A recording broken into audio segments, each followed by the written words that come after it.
Welcome, Robert Mathieson. This is our instructor for this summer, and last year and the past few years, we've enjoyed his presence at the Balmoral School. Welcome, Rob.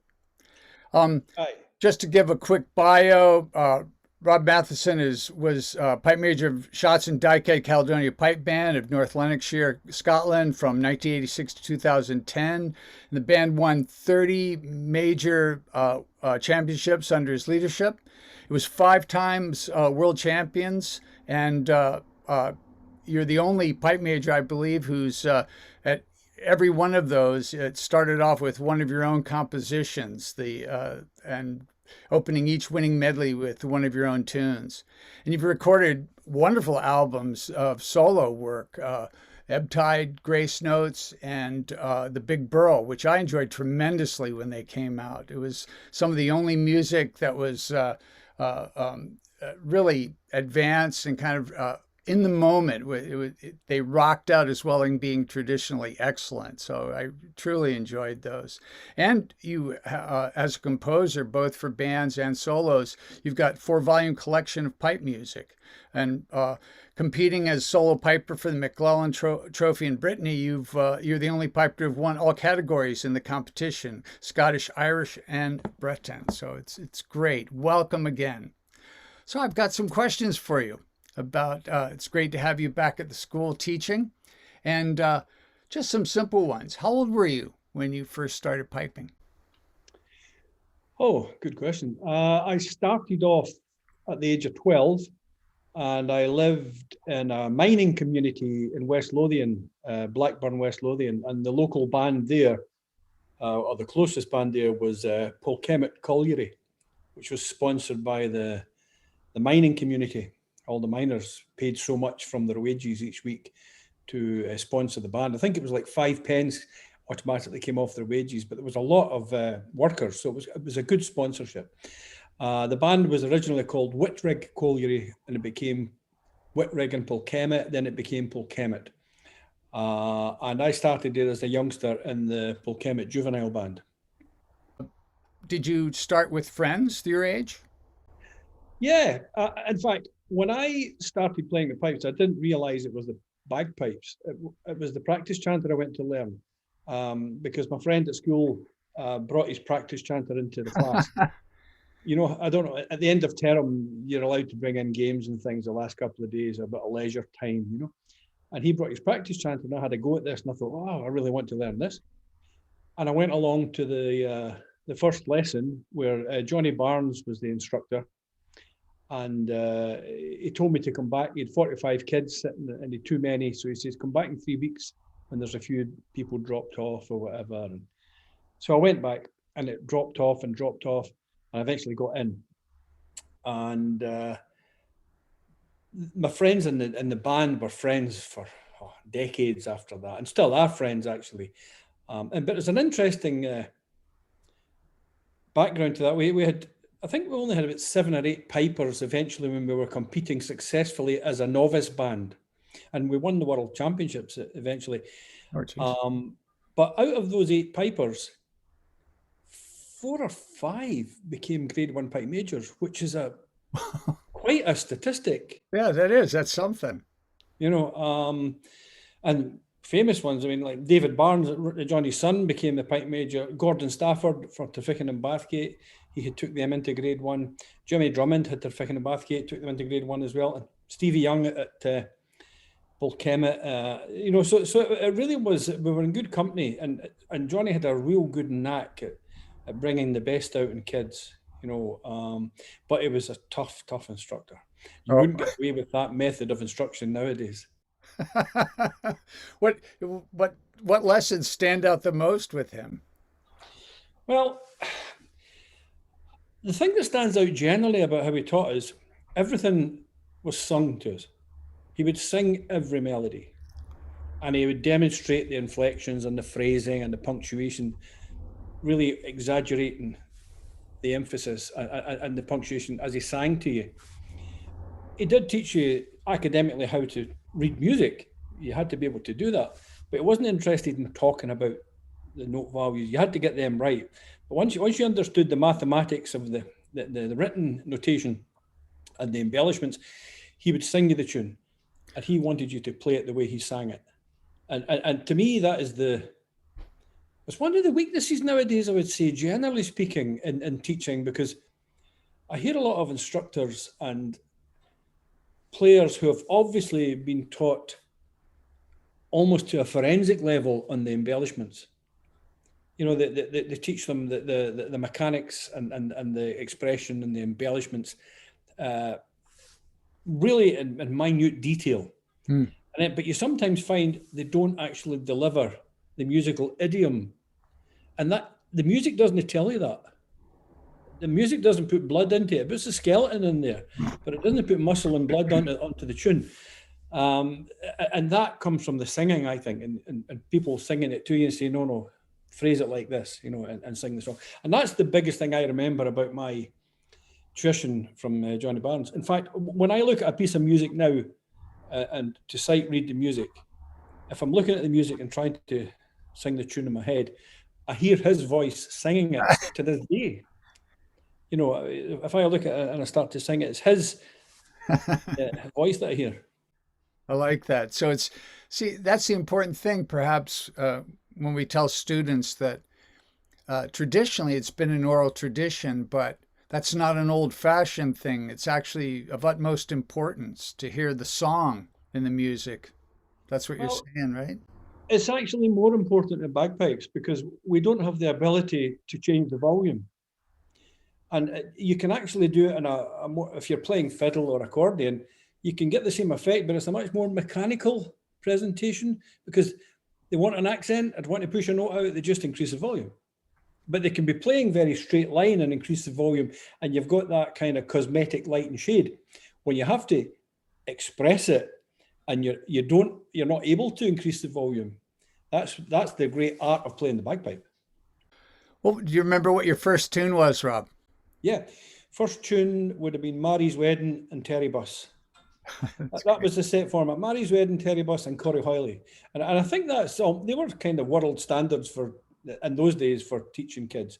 And I think it was probably set by, I think Donald MacLeod had a recording out, an EP kind of version of it, you know, in between an LP and a 45. He did an instruction one, and I came across it a few years ago. It was an old recording to learn how to play the bagpipes. Donald was way ahead of his time. And that was the tunes he was using. And I thought, wow, that's always been the case. And these are the template tunes. That's great. So now let's get to online. Have you taught online for long? Taught online classes? Yeah. Online probably from, I don't know, 2005, 2006, maybe. Skype? Yeah, it would have been Skype then, yeah. But even before that, we were kind of, it would have been Skype. And of course, I retired in 2010 as pipe major and joined SFU, so I had to really step up the online activity then. I had to attend a lot of the practices online, you know, so I would link in with either a glass of wine or a cup of coffee, depending what time of the day it was. Yeah, there's some distance. And watch the whole practice online, and we would communicate that way, you know. That's great. That's a great thing. So that was how you got into it, starting then. How has that impacted your teaching? I think the online teaching approach requires a bit more preparation from the instructor, but more from the student, I would say. Because you're more conscious of dead air where nothing's happening. When you're in a room with somebody and they're doing something visually, whether it's just getting their pipes out or getting ready or putting their pipes together, whatever, the spaces between the conversation blend in. When you're online, the spaces can create a very sterile and nervous kind of tone to the thing. So dead air is the enemy. You need to keep everybody engaged. I'm always conscious if you've got a group of people and some people have not engaged for 10, 15 minutes, you think, whoa, where are they? And some of them don't put their photograph up, don't put the video up, the audio online. You think, are you there? So you have to get used to that. Yeah. So it's a slightly different approach. But in many ways, I think online is more effective than face to face in some aspects. So, how do you think what sets the Balmoral School online program apart from other online school programs? There's a lot of good online programs on the go now. I think Balmoral has got a long-standing pedigree, and the interesting thing is, although they've been going for decades, uh, they're not frightened to change and customize even during the actual program. Hmm. And I think that is, if you get the right instructors, that's something you can do, because you don't know who's going to arrive or what stage everybody's at or what the requirements are Yeah. until you actually view the whole class and get a kind of feel for the overall profile. And sometimes you need to say, you know what, we need to do a bit more of this and a bit less of that for these people because they need more of that. They know plenty about this, you know. And I would say one of the things that George is pretty good at, if you go to him and say, George, you know, we need to adjust this because these students are, that's not going to help them. This is going to help. We can customize it as you go, based on feedback from the students as well. And we're pretty flexible that way. And I think that's one of the strengths of Balmoral. I've been at some schools which are run very, very, detailed and on time and everything's methodical. And they don't change anything. And sometimes there are people in your class and you think there's a big percentage of this is going over their head. You know, you have to go in at the level of the student. And I think that's the strength of Balmoral. You know, we teach what's in front of us and take the feedback as we go. What was your favorite part of the Balmoral summer sessions and the winter workshop?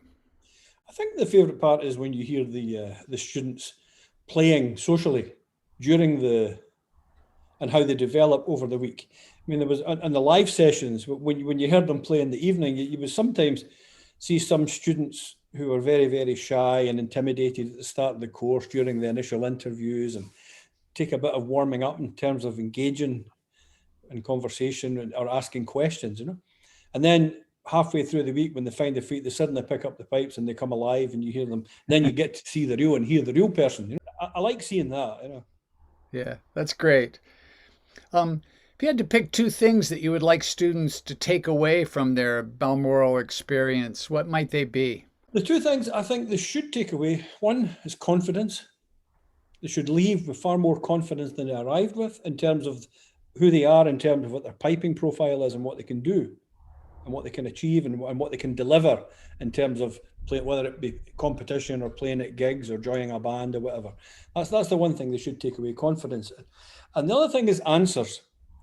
I would say to any of the students between now and the course starting, they should be made to write down questions as they come into their head before they get to the course and ask the questions to get the answers. Even if it's not particularly relevant to that lesson, type in the question in the chat box and the instructor will say, right, I've got that question, come to the class on Tuesday and we're going to deal with that, you know, or we'll deal with it right now. So I would say, in fact, it's maybe not a bad idea for Balmoral to say to all the students, put a question, say to them, send in your questions. And there's some things we all have questions when you're practicing at home and you come across something and you think, oh, I don't know the answer to that. And then it goes away into the back of the hard drive in your head, you know, and you forget to ask it. Or sometimes they're a bit shy to ask, you know, on Zoom, or, you know, they're frightened to speak up.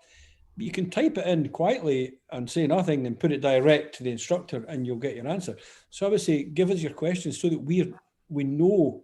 There's nothing better than getting a response from a student and an indication of where they need some help, and you can address that, and you can customize, you know, the tutoring to deal with that.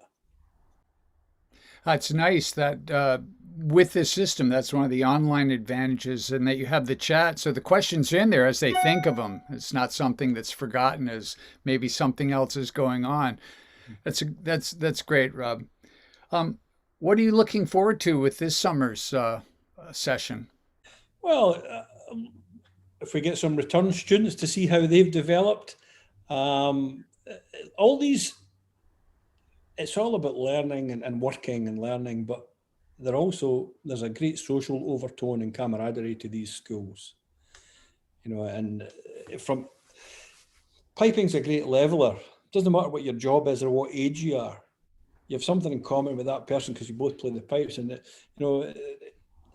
I really enjoy that side of it. You meet some great people from all walks of life, and they've all got this common interest, the Great Highland Bagpipe, and that's really what makes the school work, And it's up to the instructor to tap into that, but it's also up to the students to take advantage of it. A lot of people on the online feel a bit intimidated in raising their voice, or same in a class, but they really should tap into what's there, because once you're signed up and you're registered, all the answers are free. And if you don't raise the questions, you're going to lose out on freebies, It's the truth. Yeah. So I hope that we do get that. So I always find that the first couple of days you're trying to communicate with them and find out what they're all about and trying to get them to engage. And ideally, we need to kickstart that. They should be made to ask questions. You just say, I've seen you for 3 days now, and you've not typed in any questions. you know everything about piping, and you know questions, So yeah, I'm looking forward to it. I like it. So, and finally, what might you say to a prospective student who's still on the fence about whether they'll get anything out of an online teaching experience as opposed to in person? Well, I don't believe for a minute. I'm getting plenty out of it. Every time I do a school, I learn something. Learn several things usually. So if you're not getting anything out of it, you're not pressing the right buttons, you're not asking the right questions, you're not tapping into what's going on. And if we're not covering your subjects, tell us what you want, and we'll steer it in that direction for you. You've got the opportunity one-to-one, and when you get your one-to-one instruction, if you're not happy to ask the questions in the open class, you should do it during the one-to-one instruction. Don't think the one-to-one instruction is where the student comes and shows you what they can do. I'm happy to listen to you play, but I want to know what you can't do and how I can get you doing it. So that you really get maximum return. So everything's up for grabs. Any aspect of your playing, whether it's setting up your instrument, whether it could even be problems in a band or whatever. We've all had the same issues over the years. It's a talk shop, it's an instruction, it's a social experience. You cannot say you wouldn't get anything out of it. That's just impossible. Well, thank you, Rob. I appreciate the interview, and it's going to be great to work with you again. Looking forward to the school in the summer. Cheers. Cheers. All the best.